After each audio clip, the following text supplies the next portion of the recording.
प्यारे साथियों नमस्कार। स्वागत है आप सभी को हमारे इस यूट्यूब चैनल संध्या साइंस क्लासेस पर। कैसे हैं आप लोग? मैं उम्मीद करता हूं आप सभी मस्त और स्वस्थ होंगे और अपने पढ़ाई पे ध्यान दे रहे होंगे। तो अभी से कुछ देर पहले मेरे भाई लोग हम लाइव आए थे, लेकिन लाइव में मेरे भाई लोग ठीक है किसी कारण बस आवाज़ ही नहीं जा रहा था। 2-3 बार ट्राई किए तो ठीक है लाइव नहीं हो पाया। तो आप वीडियो रिकॉर्ड कर रहे हैं मेरे भाई लोग, जो आप लोग को वीडियो बहुत जल्द मिलेगा। ठीक है, तो आज के इस वीडियो में बिहार बोर्ड क्लास 12th का फिजिक्स करने वाले हैं और फिजिक्स का चैप्टर नंबर 4 है, जिस चैप्टर का नाम है गतिमान आवेश और चुंबकत्व। ठीक है, इसका दीर्घ उत्तरीय प्रश्न उत्तर करने वाले हैं बिहार बोर्ड इंटर परीक्षा 2026 एग्जाम के लिए। ठीक है, इससे पहले इस चैप्टर का ऑब्जेक्टिव और सब्जेक्टिव कंप्लीट किया गया है। सब्जेक्टिव में लघु उत्तरीय प्रश्न बताए हैं और दीर्घ आज बता रहे हैं। ठीक है, इसका बेसिक क्लास भी आप लोग को बताया गया था मेरे भाई लोग, तो आप लोग जो लोग नहीं देखे हैं तो प्लीज जरूर देख लीजिएगा। ठीक है, तो चलिए आगे बढ़ते हैं मेरे भाई लोग। तो यहाँ ऐसे शुरू होता है। ठीक है, क्लास 12 का फिजिक्स है, चैप्टर नंबर 4 है। ठीक है, दीर्घ उत्तरीय प्रश्न उत्तर।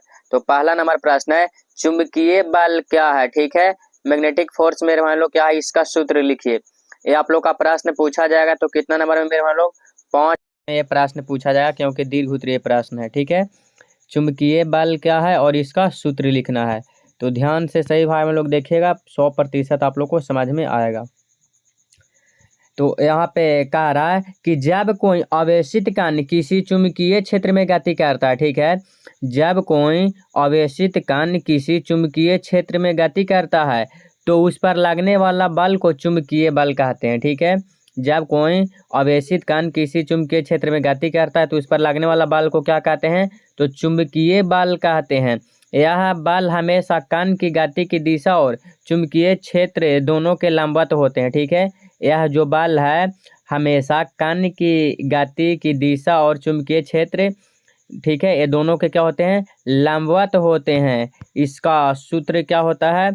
सूत्र कह रहा है कि F बराबर Q इंटू वेक्टर V गुने वेक्टर V होता है। ठीक है, ये होता है, इसको ध्यान में रखना है। और कह रहा है कि जहाँ Q बराबर आवेश, Q से क्या हो गया? आवेश हो गया, और V से कण की गति हो गया। V इसमें क्या हो गया? तो इसके कण की गति हो गया। और V क्या हो गया? चुंबकीय क्षेत्र हो गया। क्या? B इसका चुंबकीय क्षेत्र हो गया। ठीक है, और ये था आप लोग का मेरे भाई लोग पहला नंबर प्रश्न का उत्तर। प्रश्न क्या कहा था?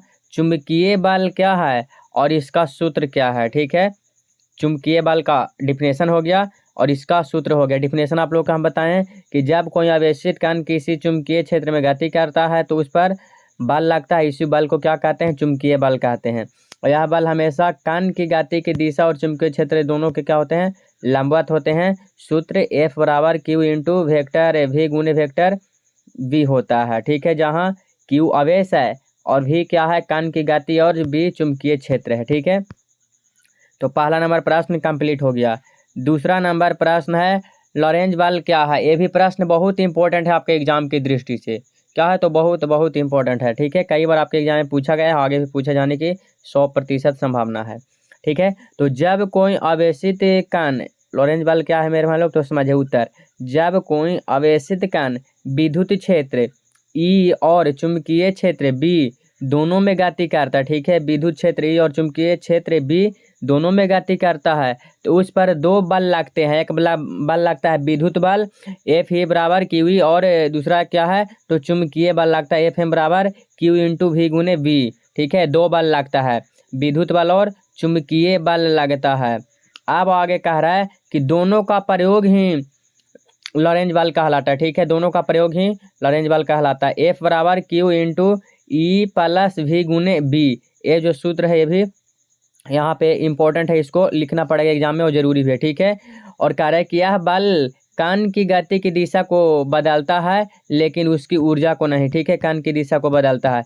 ये भी आपके एग्जाम की दृष्टि से इम्पोर्टेंट है और ये आपके 2026 एग्जाम के लिए भी मेरे भाई लोग जरूरी है। ठीक है, क्योंकि ये कई बार आपके एग्जाम में पूछे गए हैं और आगे भी पूछे जाने की संभावना है, इसीलिए इसको कंप्लीट कर लीजिएगा। अगर पहले से भी अगर आप याद के लिए होंगे लॉरेंज बल का मतलब डिफिनेशन, तो और भी अच्छा है। ये 2 नंबर में भी आ सकता है और 5 नंबर में भी आ सकता है। ठीक है, हाँ, इसको 100% याद कर लीजिएगा, या पहले से जो भी इसका उत्तर आप जानते होंगे वही याद रखिएगा, कोई दिक्कत ना है। या इससे पहले जो भी आपको और भी मतलब इसमें जो भी ऐड करना हो ऐड कर सकते हैं। 5 नंबर में लगना चाहिए, ठीक है। 5 नंबर में लिखिएगा तो थोड़ा सा लॉन्ग में लिखना ही पड़ेगा, ठीक है। तो दूसरा तक कंप्लीट करवा दिए। तीसरा नंबर प्रश्न क्या है, बायोसर्वट का नियम। ये भी इम्पोर्टेंट है, क्या है, बायोसर्वट का नियम। ये भी बहुत इंपॉर्टेंट है क्योंकि कई बार इसको भी हम रिपीट आप लोग को किए हैं। शायद लघु में भी लघु उत्तरीय प्रश्न बताए थे, उसमें भी ये रिपीट हुआ है, ठीक है। तो उत्तर होगा, बायोसर्वट का नियम बताता है कि किसी धारा वहन करने वाले सूक्ष्म तार खंड से किसी बिंदु पर चुंबकीय क्षेत्र कैसे निकलता है, ठीक है। बिंदु पर क्या है, चुंबकीय क्षेत्र कैसे निकलता है।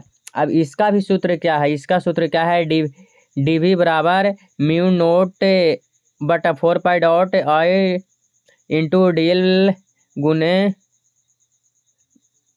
ठीक है, आर बटा आर स्क्वायर होता है, जो भी है मेरे हम लोग। इसका सूत्र यहाँ पे देखिए, यहाँ पे लिखा गया है। ये भी आप लोग को एग्जाम में इस प्रकार से आप लोग लिख दीजिएगा, ये भी जरूरी है, ठीक है। अब यहाँ जहाँ क्या क्या क्या दिया गया, आई मेरे हम लोग धारा जान ही रहे हैं, और डीएल सूक्ष्म में लंबाई, और आर मेरे हम लोग दूरी हो गया, ठीक है। यह नियम विद्युत धारा उत्पन्न चुंबकीय क्षेत्र की गणना का प्रयोग में होता है, ठीक है। यह नियम विद्युत धारा उत्पन्न चुंबकीय क्षेत्र की गणना में क्या होता है, प्रयोग होता है। उसकी गणना में क्या होता है, प्रयोग किया जाता है। तो ये था आप लोग का तीसरा नंबर प्रश्न, बायोसर्वट का नियम। और दूसरा में क्या था, लॉरेंज बल। ये बहुत इंपॉर्टेंट है आपके एग्जाम की दृष्टि से, 2 नंबर में भी और 5 नंबर में भी पूछे जाते हैं ये प्रश्न, ठीक है। अगला प्रश्न यानी कि चौथा नंबर प्रश्न, ध्यान से समझिए।